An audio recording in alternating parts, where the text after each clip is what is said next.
Se você quer crescer profissionalmente, faça uma coisa antes da próxima grande oportunidade aparecer. Nós vamos fazer isso hoje. Pega um papel e escreva 3 coisas que você não está disposto a fazer para ter sucesso. 3, só 3. Porque é muito fácil dizer que você tem princípios quando ninguém está oferecendo nada em troca deles. Difícil é sustentar esses princípios e valores quando aparece, meu amigo, o dinheiro.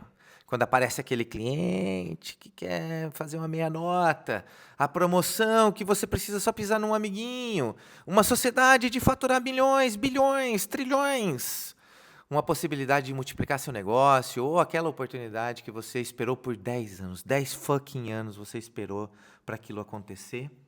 É nessa hora, é nesse momento que você descobre se aquilo era realmente um princípio, um valor, ou apenas uma preferência. Então defina aí, cara, agora. Pega um papel, uma caneta e defina. Hoje, já.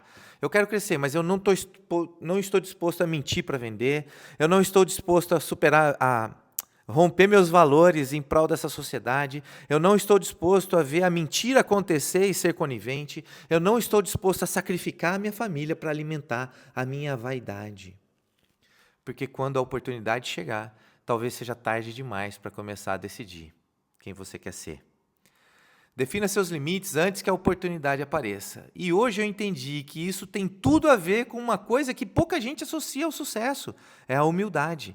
E você vai entender, até o final desse vídeo, que eu tive uma experiência surreal hoje numa visita que eu fiz. Vamos continuar. E talvez você esteja pensando, mas Júnior, o que humildade tem a ver com sucesso? Júnior, o que humildade tem a ver com sucesso, liderança, dinheiro, crescimento, autoridade? O que tem a ver? Tem tudo a ver.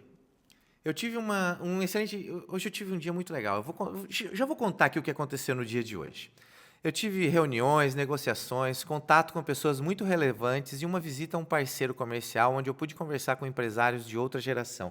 Esses empresários são daqui de Londrina, esses caras têm uma mega estrutura de gráfica de papel. E esses caras começaram a se reinventar quando viram toda a tecnologia chegar. Inclusive um deles é meu vizinho de porta. Mas sabe qual é a parte mais legal? É que primeiro nós nos tornamos vizinhos, conhecidos, bons vizinhos, inclusive a gente conversa pelo menos 2, 3 vezes por semana aqui na porta de casa. E ele só soube hoje, depois de 5 anos, que eu sou um cliente dele. Talvez ele já sabia, tá tudo bem, mas nunca foi o ponto ele ter que me tratar bem porque eu era cliente dele e eu ter que puxar o saco dele porque era meu fornecedor. A gente simplesmente tem uma boa relação de vizinhos.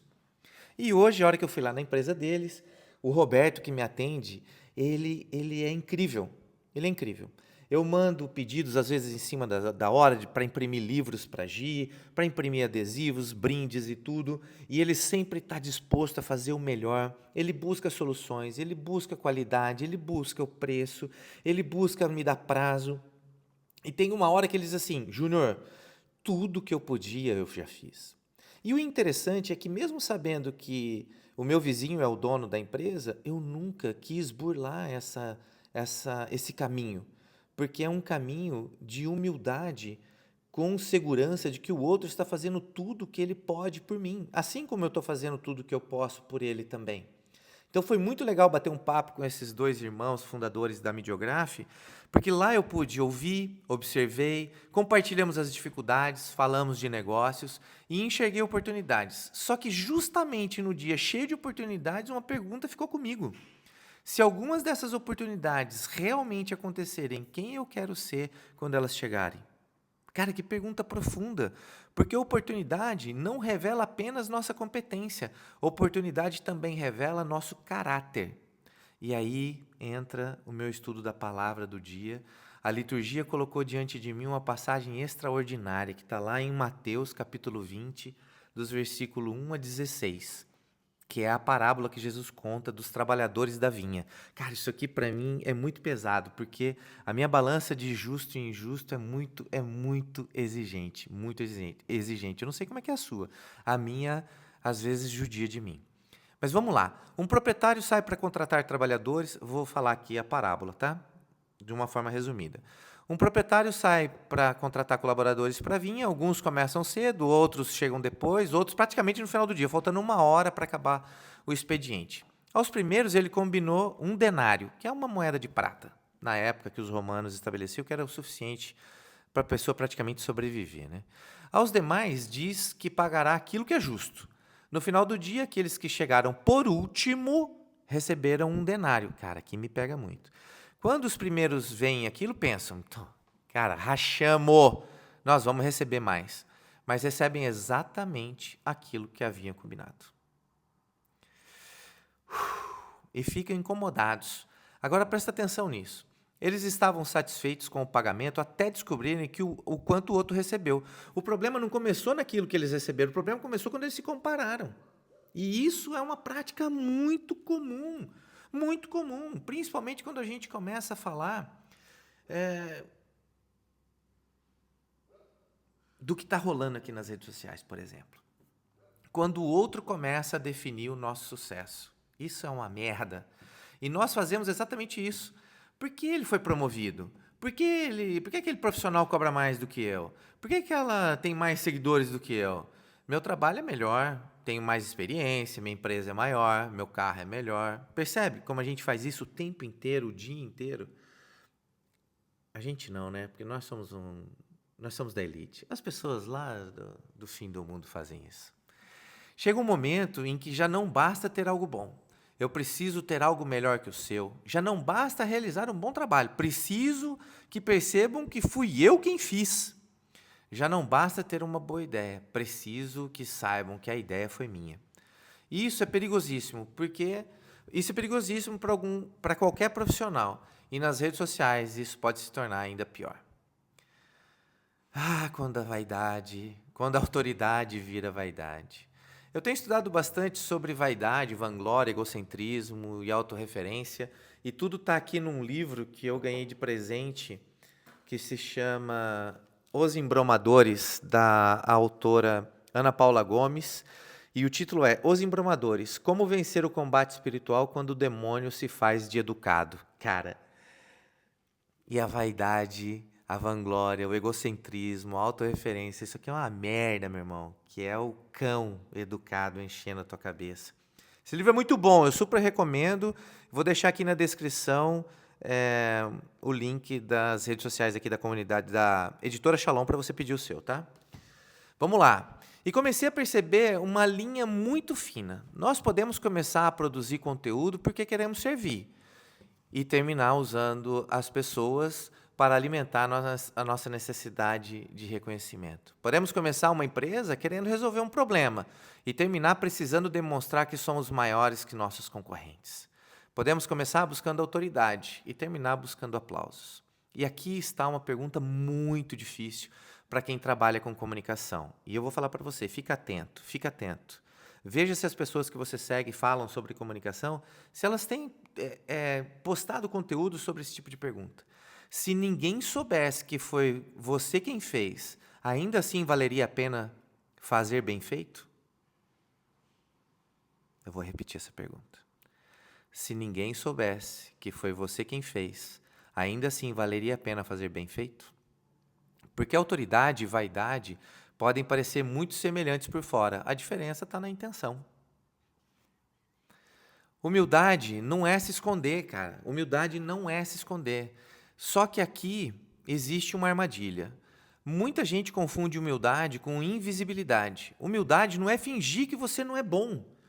Não é cobrar menos do que o seu trabalho vale, não é permitir que passem por cima de você, não é evitar uma conversa difícil, não é deixar de corrigir um colaborador, não é esconder 30 anos de experiência porque você tem medo de parecer arrogante ou até um hipócrita. Você pode dizer, eu sou muito bom no que faço, e continuar sendo profundamente humilde, porque humildade não é negar seus talentos, é reconhecer de onde eles vieram e decidir a serviço de quem serão colocados. A pergunta deixa de ser como eu faço para todo mundo perceber que sou bom e passa a ser como uso aquilo que sei para tornar a vida das pessoas melhor. Ou vamos melhorar aqui, as pessoas podem ser muito grandes às vezes para você hoje. Vamos melhorar essa pergunta. Como uso aquilo que sei para tornar a vida de alguém melhor? Se uma única pessoa assistir esse conteúdo e já for melhor, para mim já valeu a pena. Isso muda completamente nossa comunicação. A verdadeira autoridade está onde São José Maria escreve no livro Caminho. São José Maria Escrivá escreveu no livro Caminho, e aí tem tudo a ver com a verdadeira autoridade. Tu não serás líder se na massa se vires a escabelo para... Eu vou ler de novo, porque a linguagem de São José Maria é difícil. Tu não serás líder se na massa só vires o escabelo para empoleirar-te. Vou traduzir para você. Tu não serás líder se na massa só vires o palquinho para ser aplaudido. É uma imagem fortíssima. Se as pessoas são apenas degraus para eu subir, isso não é liderança, é utilização. E talvez aqui esteja uma definição de autoridade que vale a pena guardar. A autoridade não é ocupar o lugar mais alto da sala. A autoridade é conseguir colocar sua experiência a serviço das pessoas que estão nela. Sabe essa parada, seja... você não pode ser a pessoa mais inteligente da mesa, seja a pessoa... Cara, isso é uma bullshitagem, porque no fundo, o Papa Francisco fala muito sobre a humildade. E humildade é isso aqui, não é você querer ocupar o lugar mais alto, mas é você conseguir colocar a sua experiência a serviço das pessoas que estão nela. Por isso, comunicação madura exige caráter. E é claro, sem humilhar, firme sem ser arrogante, corrigir sem diminuir, negociar sem manipular, vender sem mentir, defender seu preço sem desmerecer o concorrente, mostrar competência sem precisar provar que o outro é incompetente. Isso é comunicação. E o que eu fiz com o Roberto hoje, a gente trocou uma ideia muito grande. Sabe o que foi mais legal? O mais legal de tudo, é que o Roberto, eu vou falar aqui, hein, Roberto, eu vou falar, o Roberto mandou um orçamento para mim de um valor que quando eu vi aquilo eu falei assim, acho que está errado, mas tudo bem. Como eu tinha que ir lá pagar hoje a negociação que a gente tinha feito, passar o cartão de crédito, eu cheguei lá e ele, muito confiante, porque ele sabe com quem ele está lidando e a gente sabe ser firme sem ser arrogante, a gente consegue entender o que a gente faz, ele chegou e falou assim, Júnior, eu errei nesse preço aqui, mas, como a gente aumentou um pouquinho a quantidade de impressão de livros, eu consegui fazer o preço por unidade R$2 mais barato e vai dar uma equilibrada. Vai ficar um pouquinho mais caro, mas me perdoa, cara, eu errei no orçamento. Tá tudo bem, tá tudo bem. E isso é ter uma boa comunicação. Isso é mostrar competência sem precisar provar que o outro é incompetente. Agora eu quero que você faça algo. Eu vou te pedir um favor. Hoje esse vídeo ele ficou muito bom porque foram exercícios muito profundos. Eu quero terminar propondo um exercício, não apenas uma reflexão. Pega um papel, pode até parar o vídeo se você quiser agora, para o vídeo e escreva. Eu quero crescer profissionalmente, mas não estou disposto a. Coloque aí as 3 coisas que você quer. Só 3. Talvez sejam mentir para vender, quebrar minha palavra por dinheiro, passar por cima de alguém, abandonar minha família pelo trabalho, manipular pessoas, vender algo em que eu não acredito, destruir alguém para vencer uma negociação, precisar ser sempre o mais importante da sala. Você decide quais são os 3, mas escreva. Para esse vídeo agora, escreve. Quais são as 3 coisas? O que eu quero? Eu quero crescer profissionalmente, mas não estou disposto a. Coloque essas 3 coisas, defina o limite. Porque se eu não tivesse definido o limite hoje com o Roberto, talvez eu ia dizer, cara, o problema é teu, tu que errou. Não tem nada a ver com isso. Mas será que haveriam novas negociações? Será que haveria oportunidade de estar mais próximo hoje dos fundadores da Mediograph?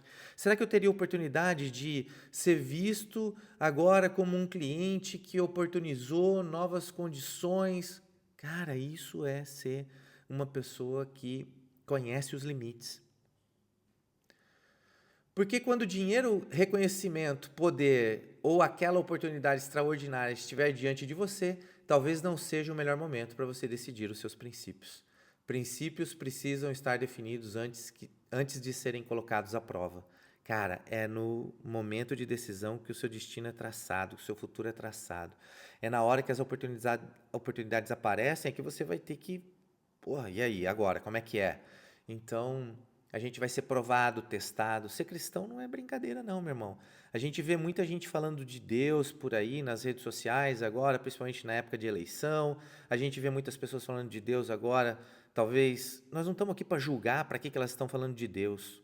Nós estamos aqui para entender o seguinte, qual é o meu limite e o que eu estou fazendo com o que eu tenho para poder evangelizar, ensinar, compartilhar. Talvez o grande desafio da vida profissional não seja escolher entre sucesso e fracasso. Talvez seja aprender a crescer sem perder a alma pelo caminho.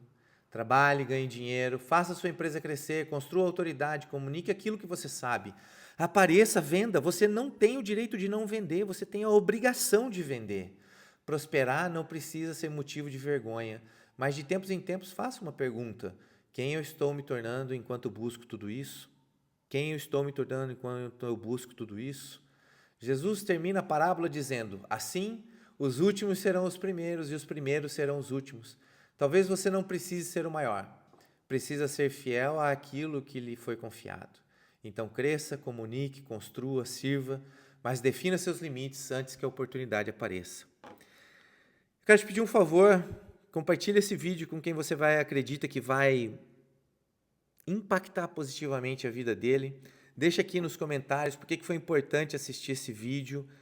Deixa seu like, esse canal vai crescer. Eu vou continuar aqui compartilhando as minhas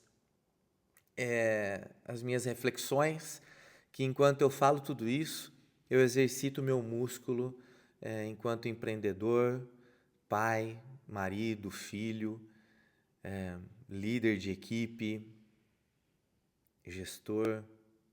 Talvez enquanto falo tudo isso para você, eu fico pensando que os demônios do passado, dos erros do passado, eles são educados. Eles dizem assim: você é uma fraude, Júnior. Logo, logo vão te desmascarar. Só que ele não vem gritando e fazendo barulho. Ele vem simplesmente mexendo com aquilo que é precioso dentro de mim, que é o servir. E não serão os erros do passado que vão me impedir de servir. Conta comigo, deixe seu comentário aqui porque foi importante assistir esse vídeo e vamos junto, valeu.